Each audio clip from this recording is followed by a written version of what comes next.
नमस्कार दोस्तों, मैं रश्मि द्विवेदी प्यारी टेल्स में आपका बहुत बहुत स्वागत करती हूँ। दोस्तों, आज हम सुनेंगे मुंशी प्रेमचंद द्वारा लिखी हुई कहानी प्रेम का उदय। कहानी आपको पसंद आए तो कृपया वीडियो को लाइक कर दीजिएगा, चैनल को सब्सक्राइब करना मत भूलिएगा। तो शुरू करते हैं आज की कहानी प्रेम का उदय। भोंदू पसीने में तर लकड़ी का एक गट्ठा सिर पर लिए आया और उसे ज़मीन पर पटक कर बंटी के सामने खड़ा हो गया, मानो पूछ रहा हो, क्या अभी तेरा मिजाज ठीक नहीं हुआ? संध्या हो गई थी, फिर भी लू चलती थी और आकाश पर गर्द छाई हुई थी। प्रकृति रक्त शून्य देह की भांति शिथिल हो रही थी। भोंदू प्रातःकाल घर से निकला था। दोपहरी उसने एक पेड़ की छांव में काटी थी। समझा था इस तपस्या से देवी जी का मुंह सीधा हो जाएगा, लेकिन आकर देखा तो वह अब भी कोप भवन में थी। भोंदू ने बातचीत छेड़ने के इरादे से कहा, लो एक लोटा पानी दे दो, बड़ी प्यास लगी है। मर गया सारे दिन। बाजार में जाऊंगा तो 3 आने से बेसी न मिलेंगे। 2-4 सैकड़े मिल जाते तो मेहनत सफल हो जाती। बंटी ने सिरकी के अंदर बैठे बैठे कहा, धर्म भी लूटोगे और पैसे भी, मुंह धो रखो। भोंदू ने भवें सिकोड़ कर कहा, क्या धर्म धर्म बकती है। धर्म करना हंसी खेल नहीं है। धर्म वह करता है जिसे भगवान ने माना हो। हम क्या खाकर धर्म करें? भरपेट चबेना तो मिलता नहीं, धर्म करेंगे। बंटी ने अपना वार ओछा पड़ता देखकर चोट पर चोट की। संसार में कुछ ऐसे भी महात्मा हैं जो अपना पेट चाहे न भर सकें, पर पड़ोसियों को न्योता देते फिरते हैं। नहीं तो सारे दिन बन बन लकड़ी न तोड़ते फिरते। ऐसे धर्मात्मा लोगों को मेहरिया रखने की क्यों सूझती है, यही मेरी समझ में नहीं आता। धर्म की गाड़ी क्या अकेले नहीं खींचते बनती? भोंदू इस चोट से तिलमिला गया। उसकी जिहरदार नसें तन गईं, माथे पर बल पड़ गए। इस अबला का मुंह वह एक डपट में बंद कर सकता था, पर डांट डपट उसने न सीखी थी। जिसके पराक्रम के सारे कंजड़ों में धूम थी, जो अकेला 150 जवानों का नशा उतार सकता था, वह इस अबला के सामने चूं तक न कर सका। दबी जबान से बोला, मेरिया धर्म बेचने के लिए नहीं लाई जाती, धर्म पालने के लिए लाई जाती है। ये कंजड़ दंपत्ति आज 3 दिन से और कई कंजड़ परिवारों के साथ इस बाग में उतरा हुआ था। सारे बाग में सिरकियां ही सिरकियां दिखाई देती थीं। उसी 3 हाथ चौड़ी और 4 हाथ लंबी सिरकी के अंदर एक एक पूरा परिवार जीवन के समस्त व्यापारों के साथ कल्पवास सा कर रहा था। एक किनारे चक्की थी, एक किनारे रसोई का स्थान, एक किनारे 2-1 अनाज के मटके। द्वार पर एक छोटी सी खटोली बालकों के लिए पड़ी थी। हर एक परिवार के साथ 2-2 भैंसें या गधे थे। जब डेरा कूच होता था तो सारी गृहस्थी इन जानवरों पर लाद दी जाती थी। यही इन कंजड़ों का जीवन था। सारी बस्ती एक साथ चलती थी। आपस में ही शादी ब्याह, लेन देन, झगड़े टंटे होते रहते थे। इस दुनिया के बाहर वाला अखिल संसार उनके लिए जीवन शिकार का मैदान था। उनके किसी इलाके में पहुंचते ही वहां की पुलिस तुरंत आकर अपनी निगरानी में ले लेती थी। पड़ाव के चारों तरफ चौकीदार का पहरा हो जाता था। स्त्री या पुरुष किसी गांव में जाते तो 2-4 चौकीदार उनके साथ हो लेते थे। रात को भी उनकी हाजिरी ली जाती थी। फिर भी आसपास के गांव में आतंक छाया हुआ था, क्योंकि कंजर लोग बहुधा घरों में घुसकर जो चीज़ चाहते उठा लेते और उनके हाथ में जाकर कोई चीज़ लौट न सकती थी। रात में ये लोग अक्सर चोरी करने निकल जाते थे। चौकीदारों को उनसे मिले रहने में ही अपनी कुशल दिखती थी। कुछ हाथ भी लगता था और कुछ जान भी बची रहती थी। सख्ती करने में प्राणों का भय था। कुछ मिलने का तो जिक्र ही क्या, क्योंकि कंजड़ लोग एक सीमा के बाहर किसी का दबाव न मानते थे। बस्ती में अकेला भोंदू अपनी मेहनत की कमाई खाता था, मगर इसलिए नहीं कि वह पुलिस वालों की खुशामद न कर सकता था। उसकी स्वतंत्र आत्मा अपने बाहुबल से प्राप्त किसी वस्तु का हिस्सा देना स्वीकार न करती थी, इसलिए वह ये नौबत आने ही न देती थी। बंटी को पति की ये आचार निष्ठा एक आंख न भाती थी। उसकी और बहनें नई नई साड़ियाँ और नए नए आभूषण पहनती तो बंटी उन्हें देख देख कर पति की अकर्मण्यता पर कुढ़ती थी। इस विषय पर दोनों में कितने ही संग्राम हो चुके थे, लेकिन भोंदू अपना परलोक बिगाड़ने पर राजी न होता था। आज भी प्रातःकाल यही समस्या आ खड़ी हुई और भोंदू लकड़ी काटने जंगलों में निकल गया था। सैकड़े मिल जाते तो आंसू पूछते, पर आज सैकड़े भी न मिले। बंटी ने कहा, जिनसे कुछ नहीं हो सकता वही धर्मात्मा बन जाते हैं। रांड अपने मांड ही में खुश है। भोंदू ने पूछा, तो मैं निखट्टू हूँ? बंटी ने इस प्रश्न का सीधा साधा उत्तर न देकर कहा, मैं क्या जानूँ तुम क्या हो। मैं तो यही जानती हूँ कि यहाँ धेले धेले की चीज़ के लिए तरसना पड़ता है। यहीं सबको पहने ओढ़ते हंसते खेलते देखती हूँ। क्या मुझे पहनने ओढ़ने हंसने खेलने की साध नहीं है? तुम्हारे पल्ले पड़कर जिंदगानी नष्ट हो गई। भोंदू ने एक क्षण विचार मग्न रहकर कहा, जानती है, पकड़ जाऊंगा तो 3 साल से कम की सजा न होगी। बंटी विचलित न हुई, बोली, जब और लोग नहीं पकड़ जाते तो तुम ही क्यों पकड़े जाओगे? और लोग पुलिस को मिला लेते हैं, थानेदार के पांव सहलाते हैं, चौकीदार की खुशामद करते हैं। तू चाहती है मैं भी औरों की तरह सबकी चिरौरी करता फिरूं? बंटी ने अपना हठ न छोड़ा। मैं तुम्हारे साथ सती होने नहीं आई, फिर तुम्हारे छुरे गणासे को कोई कहाँ तक डरे? जानवर को भी जब घास भूसा नहीं मिलता तो पगहा तुड़ाकर किसी के खेत में बैठ जाता है। मैं तो आदमी हूँ। भोंदू ने इसका कुछ जवाब न दिया। उसकी स्त्री कोई दूसरा घर कर ले, ये कल्पना उसके लिए अपमान से भरी थी। आज बंटी ने पहली बार ये धमकी दी थी। अब तक भोंदू इस तरफ से निश्चिंत था। अब ये नई संभावना उसके सम्मुख उपस्थित हुई। उस दुर्दिन को वह अपना काबू चलते अपने पास न आने देगा। आज भोंदू की दृष्टि में वह इज्जत नहीं रही, वह भरोसा नहीं रहा। मजबूत दीवार को टिकाने की जरूरत नहीं। जब दीवार हिलने लगती है तब हमें उसको संभालने की चिंता होती है। आज भोंदू को अपनी दीवार हिलती हुई मालूम होती थी। आज तक बंटी अपनी थी। वह जितना अपनी ओर से निश्चिंत था उतना ही उसकी ओर से भी था। वह जिस तरह खुद रहता था उसी तरह उसको भी रखता था। जो खुद खाता था वही उसको खिलाता था। उसके लिए कोई विशेष फिक्र न थी, पर आज उसे मालूम हुआ कि वह अपनी नहीं है। अब उसका विशेष रूप से सत्कार करना होगा, विशेष रूप से दिलजोई करनी होगी। सूर्यास्त हो रहा था। उसने देखा उसका गधा चरकर चुपचाप सिर झुकाए चला आ रहा है।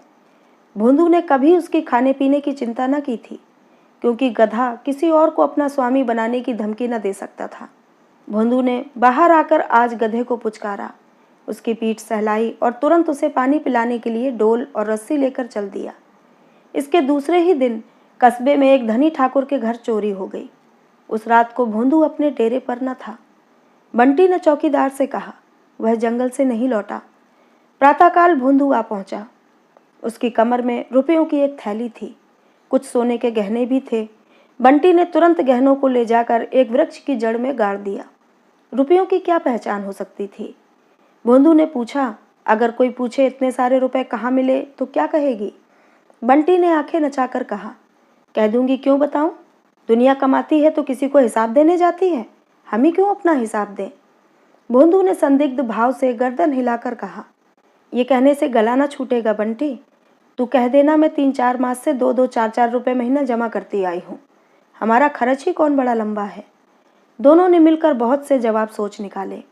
जड़ी बूटियाँ बेचते हैं, एक एक जड़ी के लिए मुट्ठी मुट्ठी भर रुपए मिल जाते हैं। खस, सैंकड़े, जानवरों की खालें, नख और चर्बी सभी बेचते हैं। इस ओर से निश्चिंत होकर दोनों बाजार चले।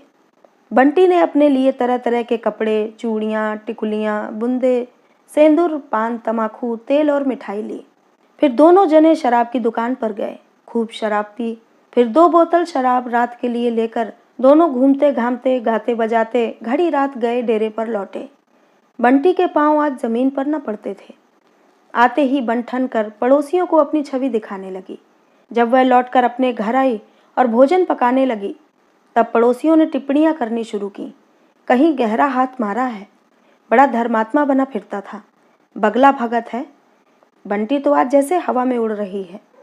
आज भोंदुआ की कितनी खातिर हो रही है, नहीं तो कभी एक लुटिया पानी देने भी ना उठती थी। रात को भोंदू को देवी की याद आई। आज तक कभी उसने देवी की वेदी पर बकरे का बलिदान न किया था।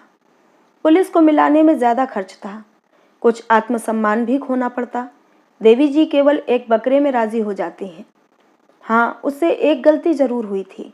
उसकी बिरादरी के और लोग साधारणतया कार्य सिद्धि के पहले ही बलिदान दिया करते थे।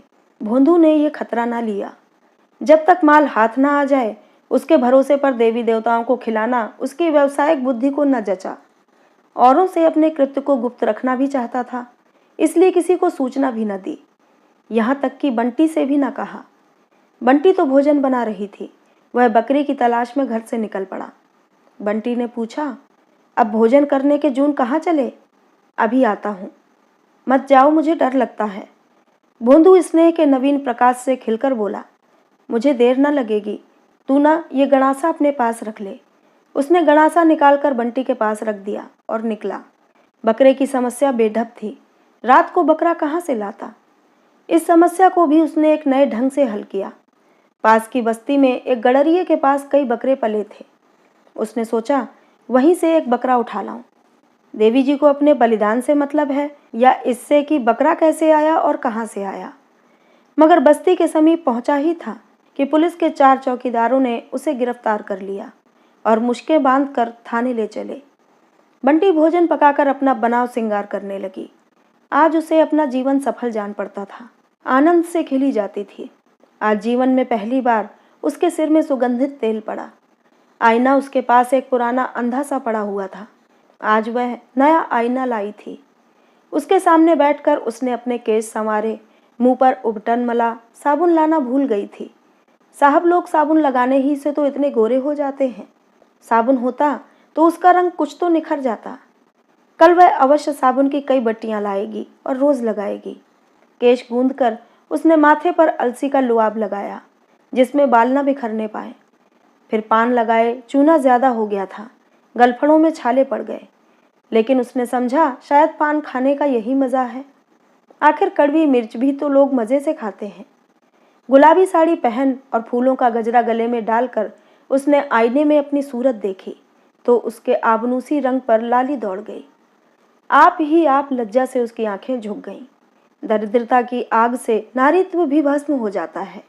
नारीत्व की लज्जा का क्या जिक्र। मैले कुचैले कपड़े पहनकर लजाना ऐसा ही है जैसे कोई चबेने में सुगंध लगाकर खाए। इस तरह सचकर बंटी भोंदू की राह देखने लगी। जब अब भी वह न आया तो उसका जी झुंझुलाने लगा। रोज तो सांझ ही से द्वार पर पड़ रहते थे, आज न जाने कहाँ जाकर बैठ रहे। शिकारी अपनी बंदूक भर लेने के बाद इसके सिवा और क्या चाहता है कि शिकार सामने आए। बंटी के सूखे हृदय में आज पानी पड़ते ही उसका नारीत्व अंकुरित हो गया। झुंझलाहट के साथ उसे चिंता भी होने लगी। उसने बाहर निकलकर कई बार पुकारा। उसके कंठ स्वर में इतना अनुराग कभी न था। उसे कई बार भान हुआ कि भोंदू आ रहा है। वह हर बार सिरकी के अंदर दौड़ आई और आईने में सूरत देखी कि कुछ बिगड़ न गया हो। ऐसी धड़कन, ऐसी उलझन उसकी अनुभूति से बाहर थी। बंटी सारी रात भोंदू के इंतजार में उद्विग्न रही। ज्यों-ज्यों रात बीतती थी उसकी शंका तीव्र होती जाती थी। आज ही उसके वास्तविक जीवन का आरंभ हुआ था और आज ही ये हाल। प्रातःकाल वह उठी तो अभी कुछ अंधेरा ही था। इस रत जगे से उसका चित्त खिन्न और सारी देह अलसाई हुई थी। रह रह कर भीतर से एक लहर भी उठती थी। आंखें भर भर आती थीं। सहसा किसी ने कहा, अरे बंटी, भोंदू रात पकड़ा गया। बंटी थाने पहुंची तो पसीने में तर थी और दम फूल रहा था। उसे भोंदू पर दया न थी, क्रोध आ रहा था। सारा जमाना यही काम करता है और चैन की बंसी बजाता है। इन्होंने कहते कहते हाथ भी लगाया तो चूक गए। नहीं सहूर था तो साफ कह देते, मुझसे ये काम न होगा। मैं ये थोड़े ही कहती थी कि आग में कूद पड़ो। उसे देखते ही थानेदार ने धौंस जमाई, यही तो है भोंदुआ की औरत, इसे भी पकड़ लो। बंटी ने हेकड़ी जताई, हाँ हाँ पकड़ लो, यहाँ किसी से नहीं डरते। जब कोई काम ही नहीं करते तो डरे क्यों। अफसर और मातहत सभी की अनुरक्त आंखें बंटी की ओर उठने लगीं। भोंदू की तरफ से लोगों के दिल कुछ नर्म हो गए। उसे धूप से छांव में बैठा दिया गया। उसके दोनों हाथ पीछे बंधे हुए थे और धूल धूसरित काली देह पर भी जूतों और कोड़ों की रक्तमय मार साफ नजर आ रही थी। उसने एक बार बंटी की ओर देखा, मानो कह रहा था, देखना कहीं इन लोगों के धोखे में ना आ जाना। थानेदार ने डांट बताई, जरा इसकी दीदा दिलेरी देखो, जैसे देवी ही तो है, मगर इस फेर में ना रहना। यहाँ तुम लोगों की नस नस पहचानता हूँ। इतने कोड़े लगाऊंगा कि चमड़ी उड़ जाएगी। नहीं तो सीधे से कबूल कर दो, सारा माल लौटा दो, इसी में खैरियत है। भोंदू ने बैठे बैठे कहा, क्या कबूल दें? जो देश को लूटते हैं उनसे तो कोई नहीं बोलता। जो बेचारे अपनी गाढ़ी कमाई की रोटी खाते हैं उनका गला काटने को पुलिस भी तैयार रहती है। हमारे पास किसी को नजर भेंट देने के लिए पैसे नहीं हैं। थानेदार ने कठोर स्वर से कहा, हाँ हाँ, जो कुछ कोर कसर रह गई हो वह पूरी कर दे। किरकिरी ना होने पाए, मगर इन बैठकबाजियों से बच नहीं सकते। अगर इकबाल न किया तो 3 साल को जाओगे। मेरा क्या बिगड़ता है? अरे छोटे सिंह, जरा लाल मिर्च की धुनी तो दो इसे। कोठरी बंद करके पसेरी भर मिर्चें सुलगा दो, अभी माल बरामद हुआ जाता है। भोंदू ने ढिठाई से कहा। दरोगा जी, बोटी काट डालो, लेकिन कुछ हाथ न लगेगा।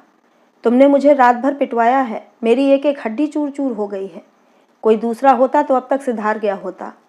क्या तुम समझते हो आदमी को रुपए पैसे जान से प्यारे होते हैं? जान ही के लिए तो आदमी सब तरह के कुकर्म करता है। धुनी सुलगा कर भी देख लो। दरोगा जी को अब विश्वास आया कि इस फौलाद को झुकाना मुश्किल है। भोंदू की मुखाकृति से शहीदों का सा आत्मसमर्पण झलक रहा था। यद्यपि उनके हुक्म की तामील होने लगी। कांस्टेबलों ने भोंदू को एक कोठरी में बंद कर दिया। 2 आदमी मिर्चें लाने दौड़े, लेकिन दरोगा की युद्ध नीति बदल गई थी। बंटी का हृदय क्षोभ से फटा जाता था। वह जानती थी चोरी करके इकबाल कर लेना कंजर जाति की नीति में महान लज्जा की बात है। लेकिन क्या ये सचमुच मिर्च की धुनी सुलगा देंगे? इतना कठोर है इनका हृदय। सालन बघारने में कभी मिर्च जल जाती है तो छींकों और खांसियों के मारे दम निकलने लगता है। जब नाक के पास धुनी सुलगाई जाएगी तब तो प्राण ही निकल जाएंगे। उसने जान पर खेल कर कहा। दरोगा जी, तुम समझते होगे कि इन गरीबों की पीठ पर कोई नहीं है, लेकिन मैं कहे देती हूँ, हाकिम से रत्ती रत्ती हाल कह दूंगी। भला चाहते हो तो उसे छोड़ दो, नहीं तो इसका हाल बुरा होगा। थानेदार ने मुस्कुराकर कहा। तुझे क्या, वह मर जाएगा, किसी और के नीचे बैठ जाना। जो कुछ जमा जथा लाया होगा वह तो तेरे ही हाथ में होगी। क्यों नहीं इकबाल करके उसे छुड़ा लेती? मैं वादा करता हूँ मुकदमा न चलाऊंगा। सब माल लौटा दे। तूने ही उसे मंत्र दिया होगा। गुलाबी साड़ी, पान और खुशबूदार तेल के लिए तू ही ललच रही होगी। उसकी इतनी सांसत हो रही है और तू खड़ी देख रही है। शायद बंटी की अंतरात्मा को यह विश्वास न था कि ये लोग इतने अमानुषीय अत्याचार कर सकते हैं।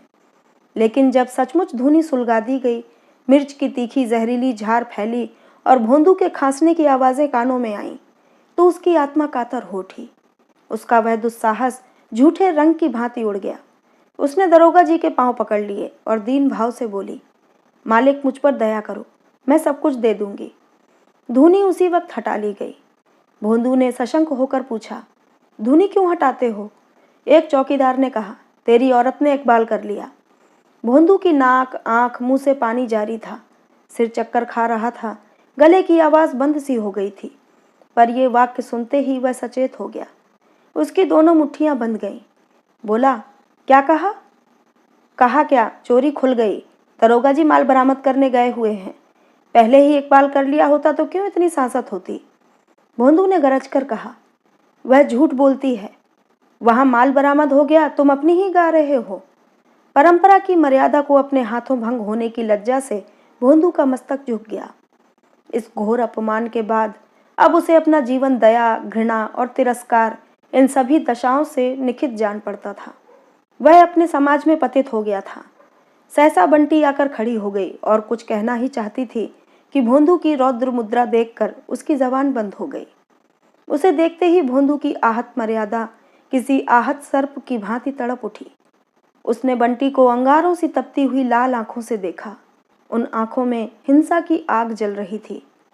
बंटी सिर से पांव तक कांप उठी। वह उल्टे पांव वहां से भागी। किसी देवता के अग्निबाण के समान वे दोनों अंगारों सी आंखें उसके हृदय में चुभने लगीं। थाने से निकलकर बंटी ने सोचा, अब कहाँ जाऊं? भोंदू उसके साथ होता तो वह पड़ोसियों के तिरस्कार को सह लेती। इस दशा में उसके लिए अपने घर जाना असंभव था। वह दोनों अंगारे सी आंखें उसके हृदय में चुभी जाती थीं। लेकिन कल की सौभाग्य विभूतियों का मोह उसे डेरे की ओर खींचने लगा। शराब की बोतल अब भी भरी धरी थी। फुलौड़ियाँ छींके पर हांडी में धरी थीं। वह तीव्र लालसा जो मृत्यु को सम्मुख देखकर भी संसार के भोग्य पदार्थों की ओर मन को चलायमान कर देती है, उसे खींचकर डेरे की ओर ले चली। दोपहर हो गया था। वह पहाड़ पर पहुंची तो सन्नाटा छाया हुआ था। अभी कुछ देर पहले जो स्थान जीवन का क्रीड़ा क्षेत्र बना हुआ था, बिल्कुल निर्जन हो गया था। बिरादरी वालों के तिरस्कार का सबसे भयंकर रूप था। सभी ने उसे त्याज्य समझ लिया। केवल उसकी सिरकी उस निर्जनता में रोती हुई खड़ी थी। बंटी ने उसके अंदर पांव रखे तो उसके मन की कुछ वही दशा हुई जो अकेला घर देखकर किसी चोर की होती है। कौन कौन सी चीज समेटे। उस कुटी में उसने रो रो कर 5 वर्ष काटे थे, पर आज उसे उससे वही ममता हो रही थी जो किसी माता को अपने दुर्गुणी पुत्र को देखकर होती है, जो बरसों बाद परदेश से लौटा हो। हवा से कुछ चीजें इधर उधर हो गई थीं। उसने तुरंत उन्हें संभाल कर रखा। फुलौड़ियों की हांडी छीके पर कुछ ठंडी हो गई थी, शायद उस पर बिल्ली झपटी थी। उसने जल्दी से हांडी उतार कर देखा, फुलौड़ियां अछूती थीं। पान पर जो गीला कपड़ा लपेटा था वह सूख गया था। उसने तुरंत कपड़ा तर कर दिया। किसी के पांव की आहट पाकर उसका कलेजा धक से हो गया। भोंदू आ रहा था। उसकी वह दोनों अंगारे सी आंखें, उसके रोए खड़े हो गए। भोंदू के क्रोध का उसे 2-1 बार अनुभव हो चुका था, लेकिन उसने दिल को मजबूत किया। क्यों मारेगा? कुछ कहेगा, कुछ पूछेगा, कुछ सवाल जवाब करेगा कि यूं ही गड़ासा चला देगा? उसने उसके साथ कोई बुराई नहीं की, आफत से उसकी जान बचाई। मरजात जान से प्यारी नहीं होती। भोंदू को होगी, उसे नहीं है। क्या इतनी सी बात के लिए वह उसकी जान ले लेगा? उसने सिरकी के द्वार से झांका। भोंदू न था, केवल उसका गधा चला रहा था। बंटी आज उस अभागे से गधे को देखकर ऐसी प्रसन्न हुई मानो अपना भाई नैहर से बतासों की पोटली लिए थका मांदा चला आता हो। उसने आकर उसकी गर्दन सहलाई और उसके थूथन को अपने मुंह से लगा लिया। वह उसे फूटी आंखों न भाता था, पर आज उससे उसे कितनी आत्मीयता हो गई थी। वह दोनों अंगारी सी आंखें उसे घूर रही थीं। वह सिहर उठी। उसने फिर सोचा, क्या किसी तरह न छोड़ेगा? वह रोती हुई उसके पैरों पर गिर पड़ेगी, क्या तब भी न छोड़ेगा? इन आंखों की वह कितनी सराहना किया करता था। इनमें आंसू बहते देखकर भी उसे दया न आएगी। बंटी ने चुक्कड़ में शराब उंडेल कर पी ली और छींके से फुलौड़ियां उतार कर खाईं। जब उसे मरना ही है तो साथ क्यों रह जाए? वह दोनों अंगारी सी आंखें उसके सामने चमक रही थीं। दूसरा चुक्कड़ भरा और पी गई।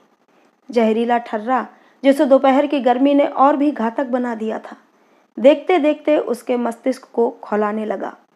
बोतल आधी हो गई थी। उसने सोचा, भोंदू कहेगा तूने इतनी दारू क्यों पी? तो वह क्या कहेगी? कह देगी हाँ पी, क्यों ना पिए, इसी के लिए तो ये सब कुछ हुआ। वह एक बूंद भी न छोड़ेगी। जो होना हो। भोंदू उसे मार नहीं सकता, इतना निर्दयी नहीं है, इतना कायर नहीं है। उसने फिर चुक्कड़ भरा और पी गई। 5 वर्ष के वैवाहिक जीवन की अतीत स्मृतियां उसकी आंखों के सामने खिंच गईं। सैकड़ों ही बार दोनों में गृह युद्ध हुए थे। आज बंटी को हर बार अपनी ज्यादती मालूम हो रही थी। बेचारा जो कुछ कमाता है उसी के हाथों पर रख देता है।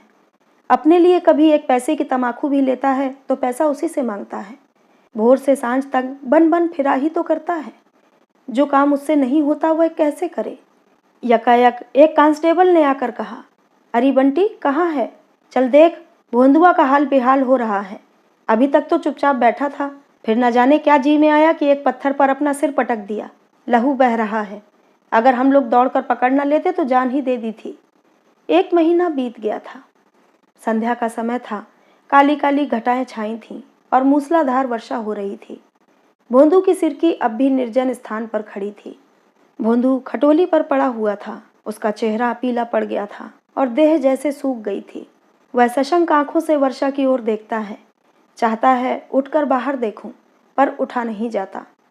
बंटी सिर पर घास का एक बोझ लिए पानी में लथपथ आती दिखलाई दी। वही गुलाबी साड़ी है, पर तार तार, किंतु उसका चेहरा प्रसन्न है। विषाद और ग्लानि के बदले आंखों से अनुराग टपक रहा है। गति में वह चपलता, अंगों में वह सजीवता है जो चित्त की शांति का चिन्ह है।